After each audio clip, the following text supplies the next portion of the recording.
Do up a do up shoo, be do be do up a do up a do up shoo, be do be do up a do up a do. Hello tout le monde, j'espère que vous allez super bien. On se retrouve aujourd'hui pour une vidéo que j'ai pas faite depuis super longtemps. On va dire que c'est un petit peu mon make-up go-to. En fait je vous ai fait il y a quelques temps une vidéo favori, chose que j'avais pas fait depuis très longtemps aussi, où je vous présentais eh bien tous mes produits favoris, soins, mais notamment en l'occurrence maquillage. Et vous avez été pas mal lorsque je vous ai posé la question de savoir ce que vous aimeriez voir aussi sur la chaîne, à me dire que vous aimeriez bien voir la façon dont je me maquille un petit peu au quotidien. Du coup je vais vous montrer les produits en action, ceux dont je vous ai parlé dans ma vidéo favorite, je vous mets dans le petit i. Voilà, tout en papotant peut-être un petit peu avec vous. Je vais essayer de vous détailler au maximum ce que j'utilise. Voilà, ça va être une vidéo un peu plus, même beaucoup plus make-up. Et ça fait super longtemps que j'en ai pas fait, donc je suis ravie.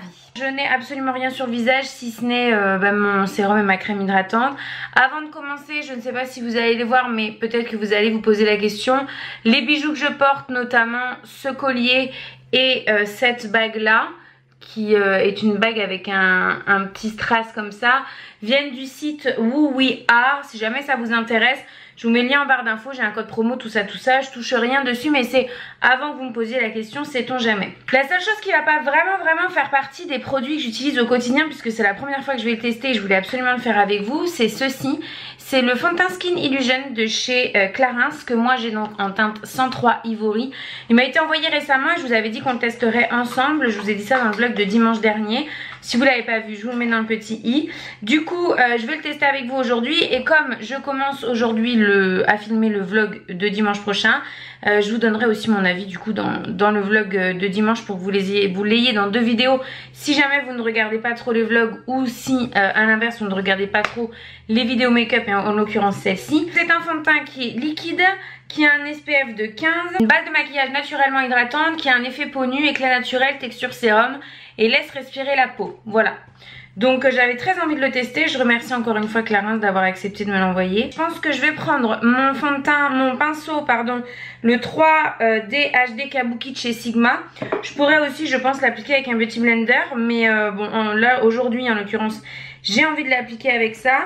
Il faut savoir que comme je vous le disais dans plusieurs vidéos récemment, ça fait un bon moment que je ne mets plus de fond de teint. Moi ça doit faire bien 4-5 mois et je m'en porte pas plus mal. Mais celui-ci j'avais vraiment envie de le tester. Donc, au niveau de la teinte 103, je dirais que c'est pas mal. C'est peut-être un chouille clair. En tout cas au niveau du sous-ton on est bon. C'est pas un sous-ton qui est trop ni trop rosé ni trop doré pour moi, donc c'est très bien. Il s'applique ultra facilement. Il a l'air effectivement d'être vachement léger, mais très enfin plutôt unifiant quand même, hein. Je sais pas si vous voyez, je trouve qu'il se voit pas trop sur la peau, mais que par contre il est enfin on voit la différence quoi. On n'a pas l'impression que j'ai rien mis, c'est ça que je veux dire. Ils se font très bien. Et ouais il est fin comme fond de teint et il marque pas.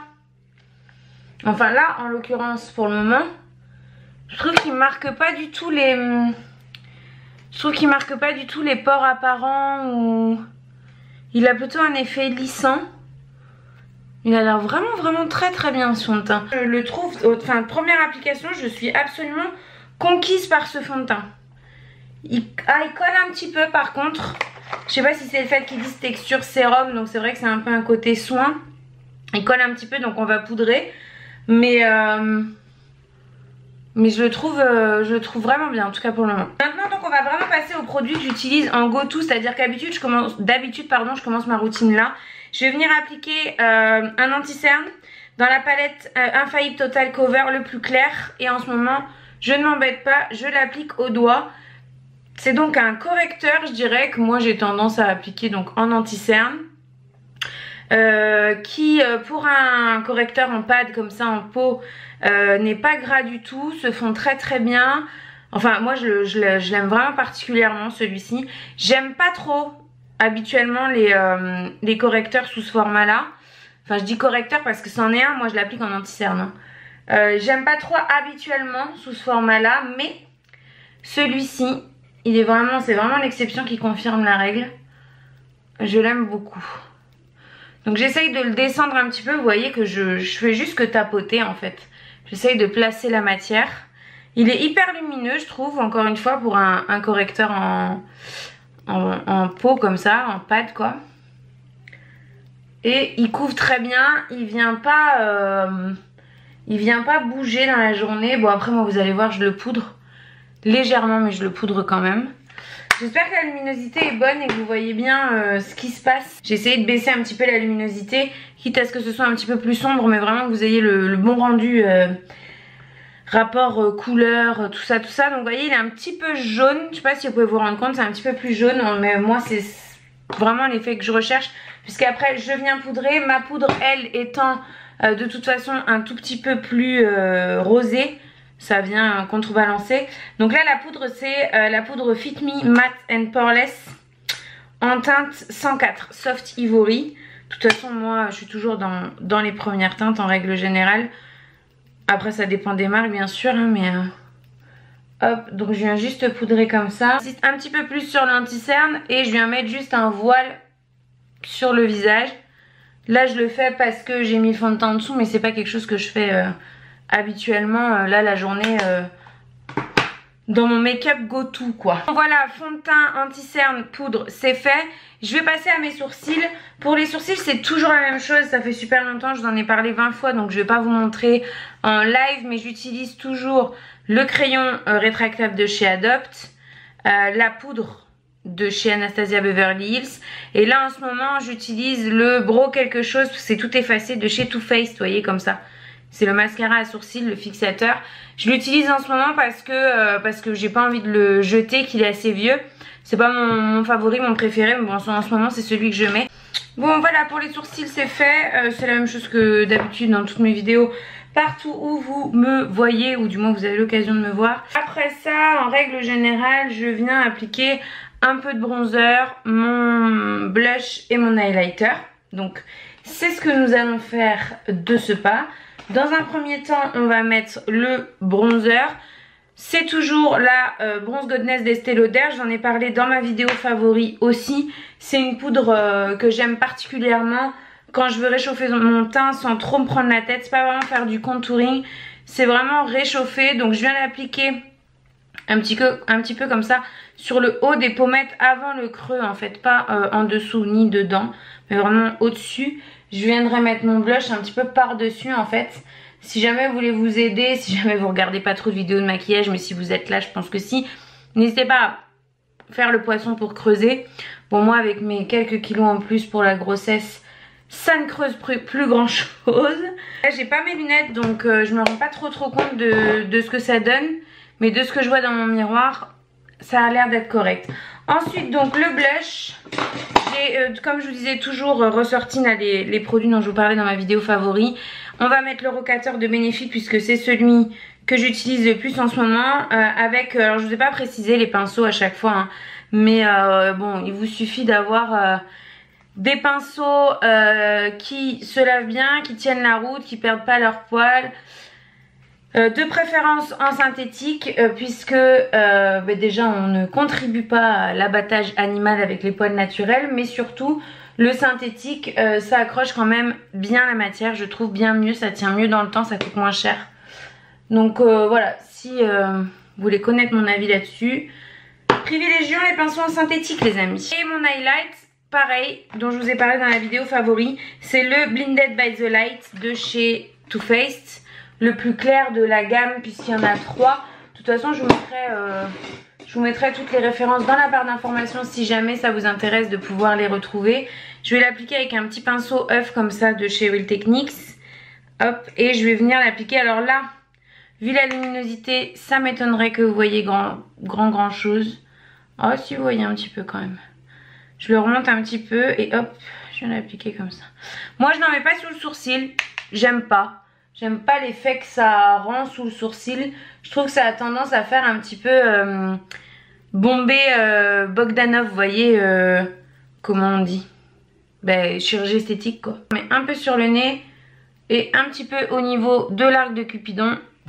Mais vraiment, vraiment assez légèrement. Voilà, comme ça. Donc vous allez voir, hein, ça va être là relativement rapide pour la fin. Je m'étais demandé, est-ce que je me maquille un petit peu les yeux aujourd'hui, puisque ça y est, mes extensions de cils sont complètement tombées. Donc c'est la première fois aujourd'hui que je vais remettre du mascara, puisque c'est vrai que là depuis début juillet, donc depuis 2 mois, j'avais les extensions de cils, donc je mettais plus de mascara ni rien. Là je le refais pas dans l'immédiat, je le referai certainement fin octobre, début novembre. Donc au niveau de mes cils, après tombage d'extension, eh bien ils sont toujours aussi droits, fins et quasi invisibles. Enfin je pense que là vous les voyez pas quoi. Donc je vais venir mettre mon mascara. Je vais pas vous garder pendant que je le mets parce que ça risque de durer un moment, que j'arrive à bien travailler mes cils depuis le temps que j'en ai pas mis. Et à mon avis ça va me faire bizarre, mais c'est le Hypnose de Lancôme que je viens appliquer après avoir recourbé mes cils, hein, bien sûr. Là je suis obligée, sinon on voit absolument rien. Mes cils étant droits, il faut absolument que je recourbe. Donc je fais ça et je reviens. Bon, donc voilà pour le mascara. Au niveau de mes cils en eux-mêmes, les extensions de cils les ont pas particulièrement abîmés. Juste ce que je remarque, c'est que c'est vrai que comme ils ont eu du poids, je pense, sur la longueur pendant presque 2 mois, même le fait de les recourber manuellement avec le recourbe-cils, c'est difficile de les maintenir courbés. Bon ça après, j'ai déjà eu l'expérience et ça reviendra. Mais bon, je suis contente, ça me les a pas particulièrement abîmés. Par contre, je vais commencer à utiliser ceci, je vous en ai parlé dans une autre vidéo. Le Lash Sensationnel Booster, Sérum Booster de chez Maybelline. Donc là je me le sors et à partir de ce soir je vais l'appliquer tous les soirs après le démaquillage, avant d'aller me coucher. C'est un peu comme vous savez les sérums, comment ça s'appelle, Revitalash, etc. Sauf que là c'est Maybelline et que ça doit être très probablement beaucoup moins cher. Celui-ci je l'ai reçu pour le tester, il faudrait que je consulte un peu le prix, mais bon, ce genre de produit là grande surface c'est toujours moins cher quoi. Je vais juste venir appliquer sur mes lèvres le Pure Color Love numéro 202 Pink Electron de chez Estée Lauder. Ça aussi je vous en ai parlé, eux ils appellent ça un gloss, un rouge à lèvres liquide. Moi je dirais plutôt que c'est un gloss. Parfois il m'arrive de mettre parfois même la plupart du temps je mets du crayon. Je trouve que ça finit mieux les lèvres. Mais là je vais pas le faire tout simplement parce que j'ai la flemme. Donc ce gloss là il est très beau. Il est complètement holographique. Je sais pas si vous vous rendrez bien compte là comme il n'y a pas trop de lumière naturelle. Et il se dépose hyper bien, il colle pas trop. Il est très agréable à porter. Et ouais, je trouve qu'il apporte un glow que j'aime beaucoup. Donc voilà ce que ça donne pour le make-up quotidien. C'est vrai que ces derniers mois je me suis très peu maquillée et c'est ce qui vous intéressait, de savoir comment est-ce que j'arrivais à obtenir ce résultat au niveau du teint, etc. Alors que je vous disais que je mettais pas de fond de teint et que je me maquillais très peu. Bon là on a testé le fond de teint Clarins ensemble, mais bon dans l'ensemble vous avez vu à peu près tous les produits make-up que je vous présentais dans ma vidéo favori. Vous les avez vus en action, vous voyez ce qu'ils donnent. Et que l'highlight c'est vraiment très beau. Le gloss je sais pas si vous pouvez vraiment vous en rendre compte, mais il est très embellisseur, il est magnifique. Et après pour le reste, sourcils, poudre, voilà. De temps en temps j'applique aussi ce qu'ils appellent un fixateur de maquillage. Là je vais pas le faire, mais moi je le mets pas pour fixer, je le mets plus pour enlever le côté poudré lorsque je poudre un peu plus. Là j'en ai pas mis beaucoup donc ça ira comme ça. J'espère en tout cas que cette vidéo vous aura plu, que ça vous aura plu de voir comment est-ce que je me maquille rapidement, parce que là ça prend un peu plus longtemps. Mais le matin ça me prend 10-15 minutes au grand maximum, 10 minutes même. C'est pour ça que c'est ce que j'ai fait pendant plusieurs mois, parce que j'avais un peu la flemme en fait. Puis là les 2 derniers mois pardon, avec les extensions de cils, je pouvais pas me maquiller les yeux parce qu'au démaquillage c'est atroce. Le coton se met dans les extensions, on ne peut pas utiliser de produits à phase huileuse, donc c'est super compliqué de démaquiller sans abîmer les extensions. Mais là je vais pouvoir me remaquiller les yeux et j'ai vraiment hâte. Pour être honnête j'ai hâte, ça m'a bien manqué. J'espère que cette vidéo vous aura plu, je vous fais de très gros bisous et je vous dis à dimanche pour le vlog de semaine comme d'habitude. Bye bye. Do up a do up shoo, be do be do up a do up a do up shoo, be do up a do up a do.